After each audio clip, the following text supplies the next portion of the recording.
Hey everyone, today I'm going to analyze the most recent Animal Crossing Direct, which was released October 15th, 2021.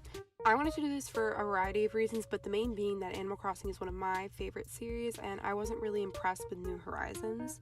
I also see a lot of fans who are new to the series think that this edition of content is all completely new, when most of it was already present in many previous games. This isn't to say that I thought this wasn't a good Direct, because I do think a lot of the additions were really great. I just want to talk about it.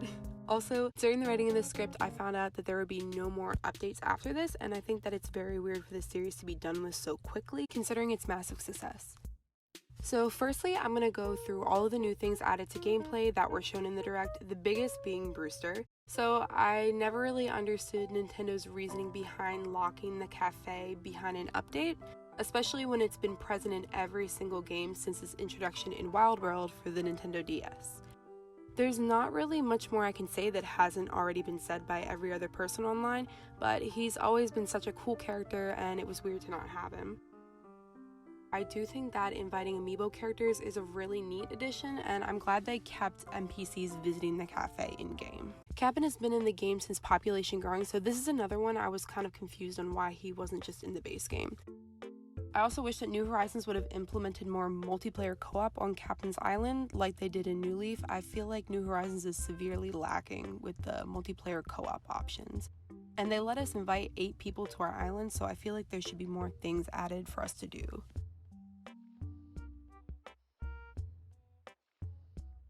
Harv was cool to see, and it's kind of ironic that he's here since he also closed out New Leaf's last big update.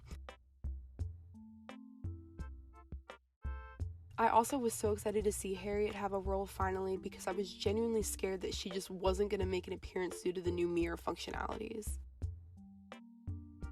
What I'm not really feeling is that New Horizons' version of Main Street was locked for over a year for no real reason. This game just felt so empty and lacked so many shops that were in every other game since their edition, and now it's just gained them randomly for the last update.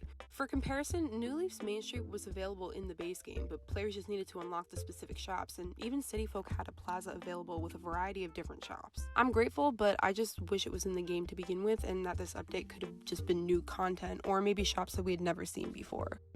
I actually really enjoy group stretching. This reminds me of the morning aerobics in Population Growing, and I love the little activities that you can choose to participate in with your villagers.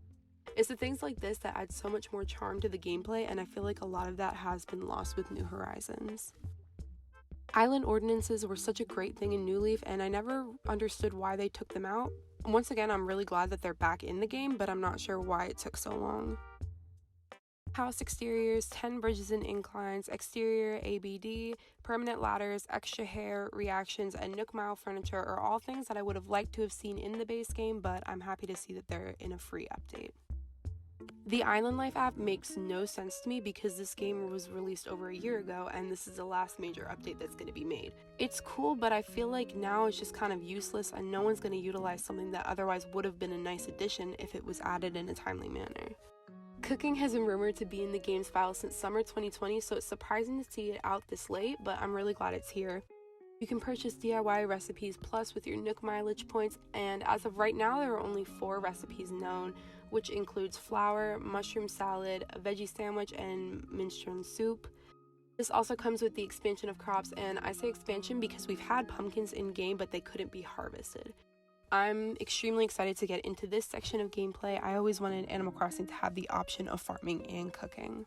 The Custom Designs, Patterns Plus, and Pro Decorating license are 2 more cool expansions to the customization tools we've already been given. They basically just let us hang stuff from the ceiling, customize patterns, and have accent walls, and that's pretty much all we know so far, but they're both really cool, and it doesn't look like enough for me to warrant losing my mind over it, but I'm definitely going to utilize it. This is another one of those things where I wish it was just in the base game because they're really cool additions, but I just wish we could have had them earlier. The new camera features are really cute, and I love that you can take selfies with your villagers. This is another one of those little charming things that they can add into gameplay that just makes it so much more slice of life. Residents visiting you and inviting you to visit them is something that's been in every single game, and I do not understand why it was taken out. It was such a good part of the gameplay because it reminded you that you live in a town and you have animal friends, and it made New Horizons seem a little lifeless without it. Gyroids not being in New Horizons made no sense. I really enjoy all the redesigns, but I'm not really jumping for joy over something that was always just kind of a neat little oddity in previous games. I have no complaints about any of the new villagers, and it's really cool that some are returning from older Animal Crossing mainline games, including Dobutsu no Mori E+, which released exclusively in Japan, which I might talk more about later just because it's a really cool game.